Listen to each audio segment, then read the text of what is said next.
Bonjour. Hello everyone. I just wanted to show you how to make a very simple soup called broccoli soup. It's one of my favorites. It's also one of my family's favorites. So here are the ingredients. It's a very simple process. We have about 2 or 3 sticks of celery in this bowl chopped up. We have about 2 medium carrots chopped up, grossly chopped up. It doesn't have to be thin or anything because it's just gonna cook. And then we have about 1 big onion here. I'm using a red onion. You can also use yellow onions, and you can put, if they're small, about 2 would be fine as well. So all these are chopped up, and they're gonna simmer in a little bit of olive oil. So I would put about 2 to 3 tablespoons of olive oil right here. Let's see. Yep, that's good. Turn my stove on. Here we go, and I'm gonna put it on. Let's see, that would be fine. And here we go. So I'm gonna start with the onions. Of course, you wash your hands. When you cook, you have to wash your hands several times, as a matter of fact, for 20 seconds in the hot soapy water. And here we go, the carrots are going in there. So we're gonna wait for this to cook a little bit. And stir it regularly so it doesn't catch at the bottom. So here we are, it's simmering and it's not quite ready yet. It needs to be soft. This is a little bit too raw still, so I'm gonna let it cook a little longer and cover it up.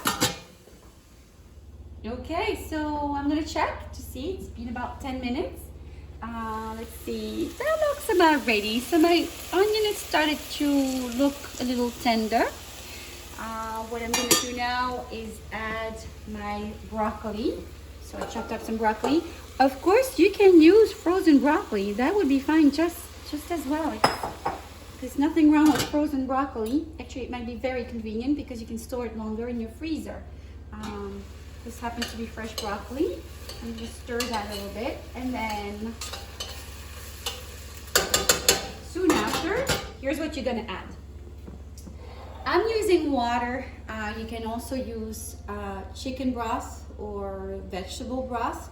I happen to use water because I use a product that's a bouillon. It's a concentrated broth, so I only need to add like a teaspoon at the end of this type of broth. It's sometimes called chicken base. I'm using a vegetable base right now, which I love. You can use, I suppose, beef broth as well. But we'll talk about that. So what you want to do just now is cover your vegetables with either chicken broth, liquid broth, or water. And I'm going to go all the way up to the line of the vegetables. So I don't have enough in here. I'm going to have to add more.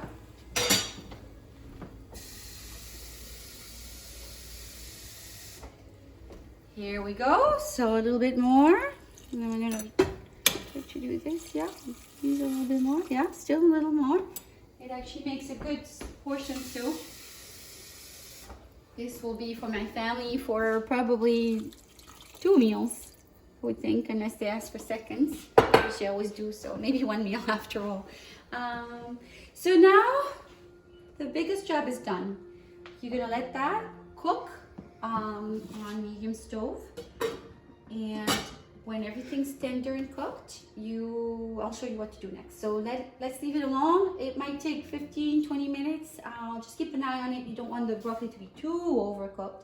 But that's it for now. All right, so let's check this soup and see if my vegetables are cooked. I'm gonna take the lid off. Ooh, that looks pretty cooked. They need to be tender, so I'm gonna do a quick test. Spoon, make sure my broccoli is tender. Yep, it is. Make sure my carrots are tender. Here's my test. Yep, I can split it with a spoon, so it's all set. So the next step will be to add a teaspoon. I'm using a long spoon, but I'm not filling my tablespoon, so it's just a little. I'll show you about this amount would do. So you're gonna add this to your soup. Now, of course, if you used chicken broth in a can, liquid, you don't need to take that extra step here because your chicken broth will cover your seasoning. And now I'm going to use the blender to blend the soup. Now, you could have added a potato if you wanted to. In the beginning stages, when you add your broccoli, you can add a small potato.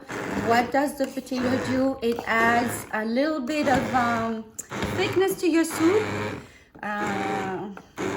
Some vegetables require that, but I've started making my soups without the potato to just save on the calories and the carbs, and they turn out to be okay. But if you wanted something a bit thicker and creamier, by all means add a small potato along with your broccoli, and that would do the trick. But as you can see, my soup is nice and thick right now.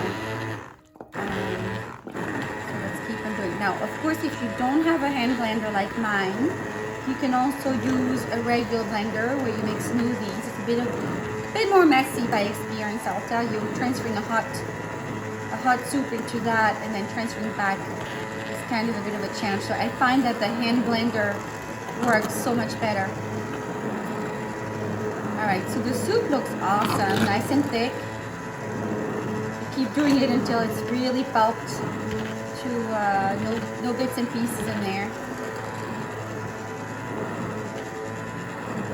It smells so good. Now, if you wanted to, what I like, because that's what the French do, that's what the Belgians do, they add a little bit of heavy cream. I have about 1 to 2 tablespoons of heavy cream right here, which I'm gonna add to the soup because it just gives it that little dimension that we like. And look at this, beautiful. That makes it creamy too. And check this out, your soup is just about ready to serve.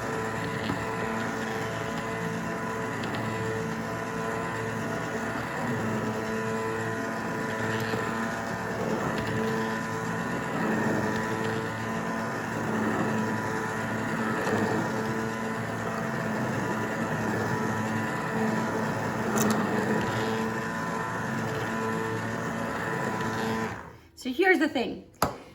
We did a broccoli soup today, but guess what? If you substitute the broccoli by spinach, you're gonna make yourself a really nice spinach soup. If you substitute the broccoli by cauliflower, you're gonna make yourself a wonderful cauliflower soup. So there's definitely room to make different flavored soups by using the same recipe. And as a matter of fact, as long as you start with your mirepoix, which is what we did. A mirepoix is a combination of onion, celery, and carrot. That's what you start your soup with every time. So you can actually throw in any type of vegetable, really. As long as you start with your mirepoix, you add your veggie, you're gonna figure yourself out what you like best, and voila, enjoy.